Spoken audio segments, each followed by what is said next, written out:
Hello Crafty Chums, and welcome to today's challenge. And what we're going to do today is make a tea light cover, and this idea comes from the Paper Crafter magazine. It's not my idea, there's loads out there, but I just thought it'd be fun to do because I have got rather a lot of these that I picked up cheap at Christmas from the pound shop, I think they are.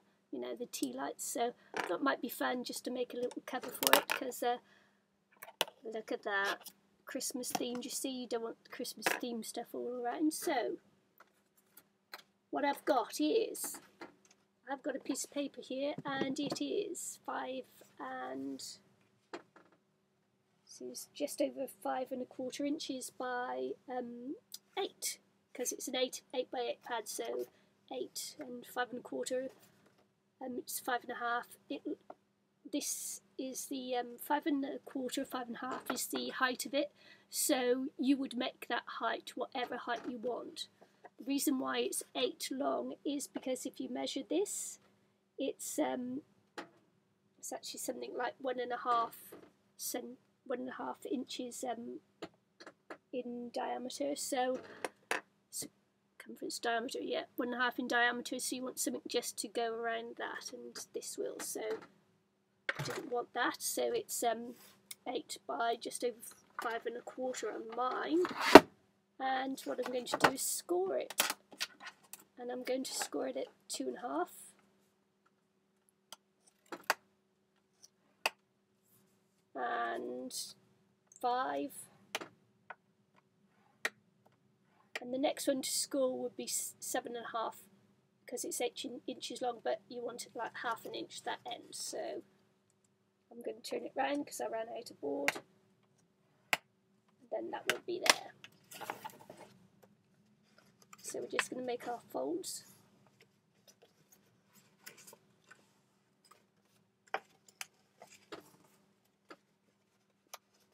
Like this, like this. It's going to fit together as a triangle. It's going to be a triangle cover. And the next thing we're going to do is we're going to cut out some in the middle panel. We're going to cut out some shapes. Now you can do this freehand. You can do it with a punch if you can get it to reach far enough along. Or I decided this is my favourite things die, and it's for some flowers. It's the central bit of the flowers. So I'm just going to cut out some shapes with this, and also I'm going to cut out a border as well for the top, just to make the top look pretty. Yeah, and I'm having trouble with my punch because I think it's getting a little bit. Oh no, the other paper I was trying it out on must have been a little bit too thick for it, because that cut out perfectly that time. So I think the paper that I did my trial on was a little bit thick. No, it's stuck again. Yeah, I am.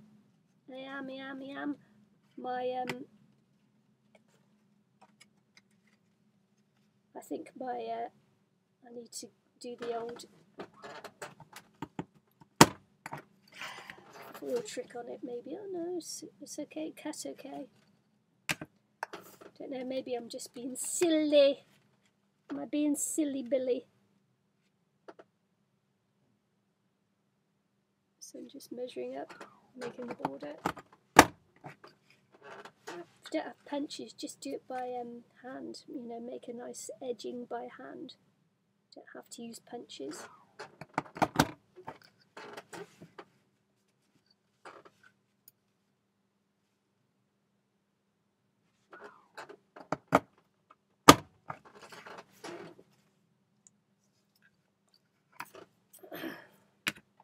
So what am I going to do there is I'm just going to trim this edge up here, because this is the bit that's going to stick together. Oh no, yeah. Yeah. Yeah.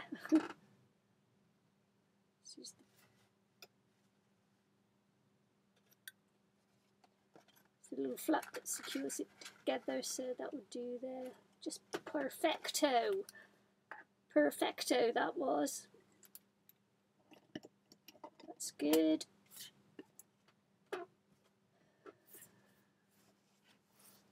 Mess. Right, so yeah.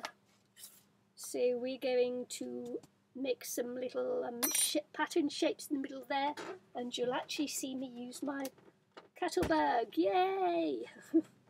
Kettlebug, Kettlebug. Just move that out of the way. Bring the Kettlebug in.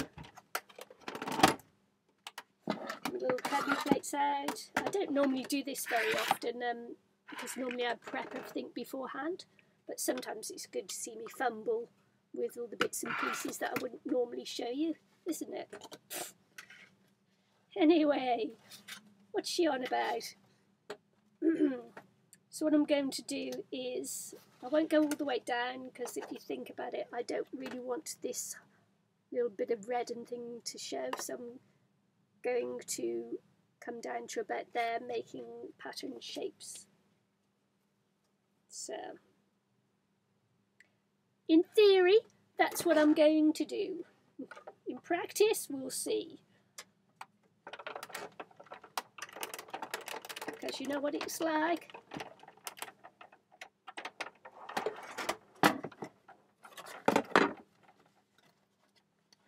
Let's see, yeah, it's cutting out good. I was just checking because sometimes you have, when you do this, it doesn't cut through your first time, especially when your cut bug's getting a bit old like mine is.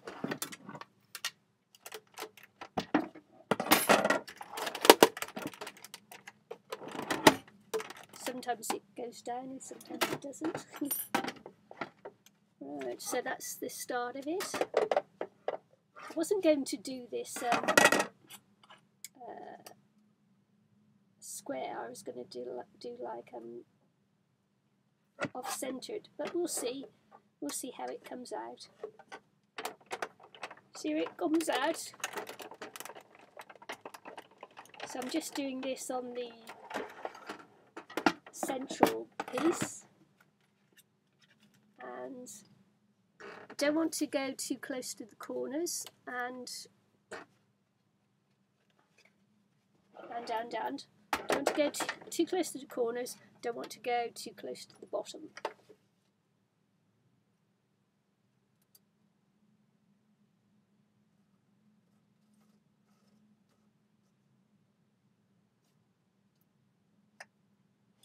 You can use whatever cutting tool you have to do this. You can either use dies, you can use punches, or you can hand cut whatever you want to, really. As I keep saying to you, it's yours, you make it, it's your challenge, it's your project, you make it how you want it. Up to you, my darlings, up to you.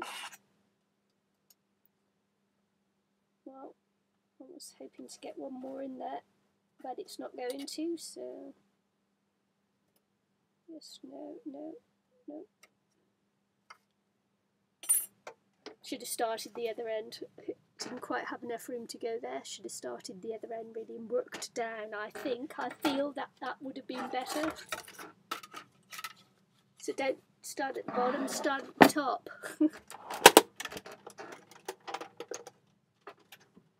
Don't do what I did. So that's good there. So what we're going to do next is, I'm actually just going to edge the top in some nice distressing, as always.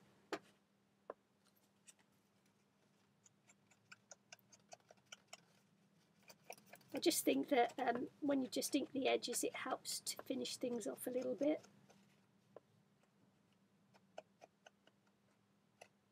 You don't have to go all the way through, you don't have to do it perfectly or anything.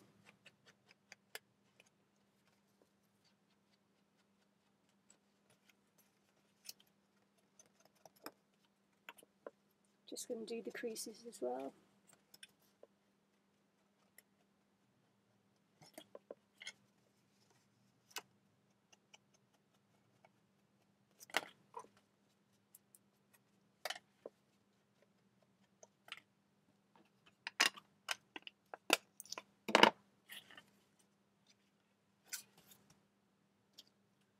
Put some tape on to close the flap. I'm not closing the flap yet because the one more thing we're going to do is we're going to put a, I've got greaseproof, this is not greaseproof paper, this is my layout paper that I use for my watercolours. You can use greaseproof paper, you can use, what's that other stuff called? It's called vellum. Or any paper you can see through. I mean, if you've got some coloured, like Amory on one of her videos, she had, what was it? She used sweet papers, and they were coloured sweet papers, and that would be effective as well. So use what you have. Use what you have and make it your own. Do whatever you want. I just think that this helps to helps to diffuse the light coming through the apertures there. So it's good. Make sure that the tape doesn't show on the bottom. Cover it over. Going to just close up the triangle now. Just make sure that the bottom meets. Stands up like that, and that's the tea light cover, and this is the tea light going in the cover there. So can you see it? Yeah. Don't know whether you can see it. Can you see it? Can you see it? Can you see it glowing in the dark? Anyway, that's the tea light cover. Don't use it, obviously, because it's paper. Don't use a tea light that you can light. You have to use a battery one. Otherwise, you're going to set your place on fire. So, anyway, hope you enjoyed today's challenge. Hope you join in too. Look forward to seeing what you make. See you again soon. Bye.